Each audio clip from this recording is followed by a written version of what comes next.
जी sir. Hello, mute करके रखिए अपने तरफ से। मेरी कॉम ने क्या किया, मेरी कॉम ने एक बंदे को बॉक्सिंग करते हुए देख लिया था, और इस लड़की ने क्या सोचा था कि मुझे भी बॉक्सिंग करना है, जबकि ये शादीशुदा लड़की है, ऑलरेडी इसकी शादी हो चुकी थी, बच्चे हो चुके थे, उसके बाद भी बॉक्सिंग का डिसाइड किया था। और मेरी कॉम आज इतिहास बना चुकी है। एक ऐसे क्षेत्र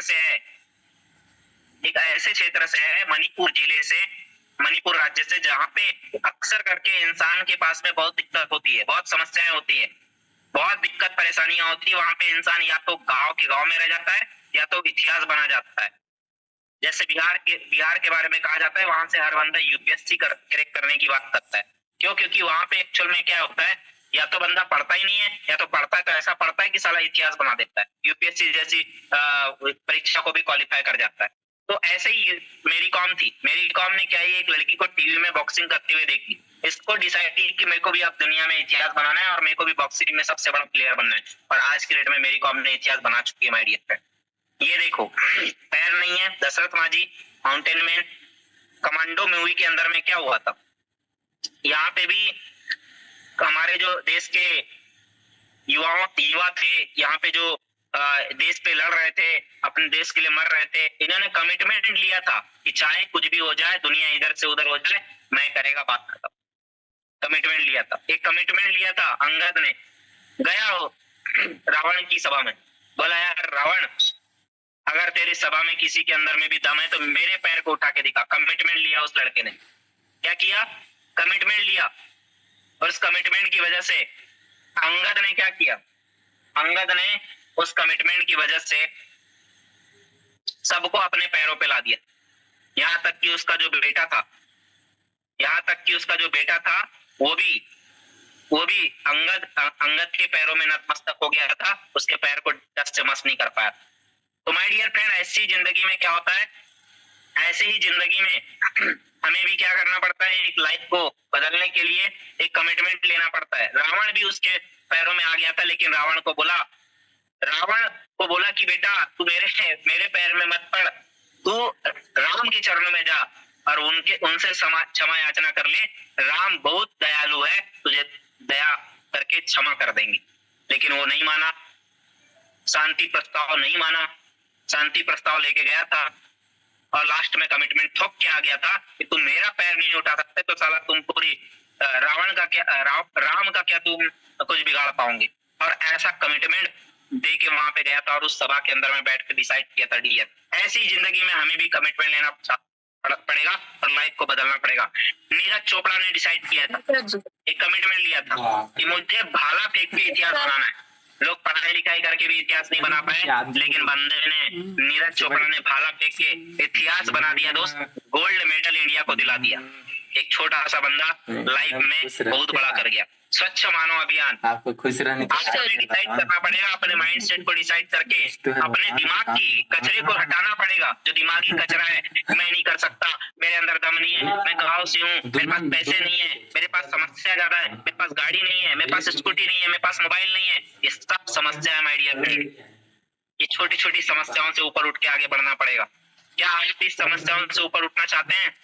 तो गौर से देखिए इस इंसान को, इस शख्स को देखिए। ये शख्स ने कुछ समय पहले अपनी राजनीति का करियर चालू किया था, लोगों को सुना करता था, नरेंद्र मोदी लोगों को सुना करता था, और आज दुनिया में भाषण सुनाने का काम करता है। इस इंसान ने लोगों को सुनाए, आज दुनिया को सुना रहा है। अच्छा श्रोता ही एक दिन अच्छा वक्ता बन जाता है।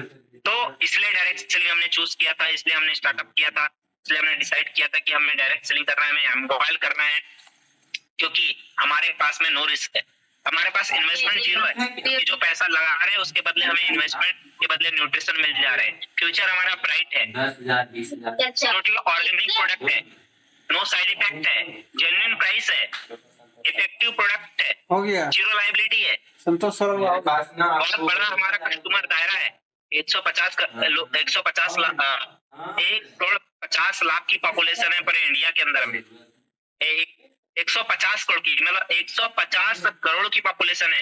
150 के पीछे 7 जीरो, 150 करोड़ यानी सब 150 करोड़ की पॉपुलेशन में हम बैठे हुए हैं, और इतना बड़ा नेटवर्क है, इतना बड़ा सिस्टम है कि हम इतने सारे लोगों तक सिस्टम को पहुंचा सकते हैं। जेन्युइन बिल मिलता है, जीएसटी बिल मिलता है, टैक्सेस पेड करती है संस्था, मल्टीपल इनकम है, सोर्सेस के 9 इनकम्स के टाइप्स हैं, उसके लिए हम एमवाइल के अंदर में फ्रिक्वेंटली परचेसिंग प्रोडक्ट है। मतलब बार बार हम लोग इस इंडस्ट्री के जो प्रोडक्ट्स है उसको इस्तेमाल कर सकते हैं। रिटेलिंग हमारी संस्था की सबसे बड़ी पावर है, इसलिए हमने एमवाइल को चुना है।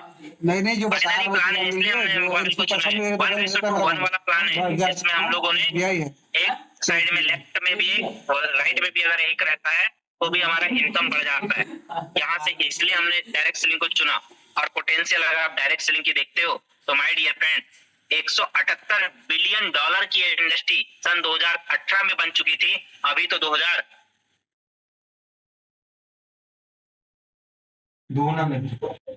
आज की डेट में 25 चल रहा है। ये इंडस्ट्री 64,500 करोड़ की हो चुकी है। ठीक है,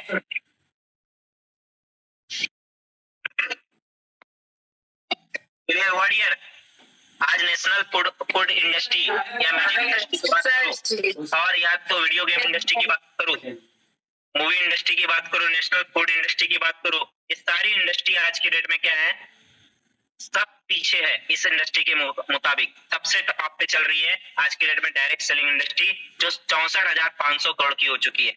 आज बिजनेस क्यों चल रहा है, एमवाइल में क्यों है, इसके पीछे का कारण है क्योंकि हमारा प्रोडक्ट जेन्युइन है। हम न्यूट्रिशन के साथ में काम कर रहे हैं, हम एजुकेशन के साथ में काम कर रहे हैं। मार्केट में बहुत बड़ा मार्केट है, रिस्क कम है, फ्यूचर बहुत ब्राइट है, क्योंकि ऑनलाइन कभी बंद नहीं हो सकता। हेलो, म्यूट करिए डियर। जो भी यहाँ पे अनम्यूट करके बैठा हुआ है उसको बोलूंगा म्यूट करके बैठिए यहाँ पे।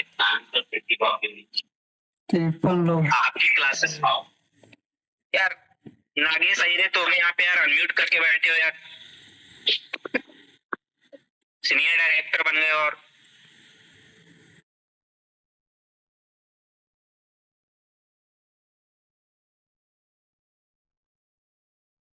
इलिटरेसी, एमवाइल क्यों चलेगा उसके पीछे का कारण बता रहा हूँ। इलिटरेसी सबसे बड़ी दिक्कत, अशिक्षित लोग यहाँ पे सबसे ज्यादा है, महंगाई सबसे ज्यादा बढ़ रही है, अनएम्प्लॉयमेंट, नौकरियां लोगों को मिल नहीं रही है, जॉब के लिए लोग भटक रहे हैं, लोग कूद रहे हैं, फिर भी लोगों के पास जॉब नहीं है, फिर भी लोगों के पास पैसे नहीं है, फिर भी लोगों के पास में अपॉर्चुनिटी नहीं है। पॉपुलेशन सबसे बड़ी प्रॉब्लम है हमारे इंडिया की। ऐसे ट्रेनों में भर भर के लोग जा रहे हैं, एग्जाम फॉर्म भरने के लिए लाइनें लगी रहती है, लेकिन लोगों के पास में नौकरी नहीं मिलती है। ये सब प्रॉब्लम की वजह से डायरेक्ट सेलिंग चलेगा। India is a poor country but Amway is a rich. America is a 50 years ahead than India. India से 50 साल आगे अमेरिका चल रहा है।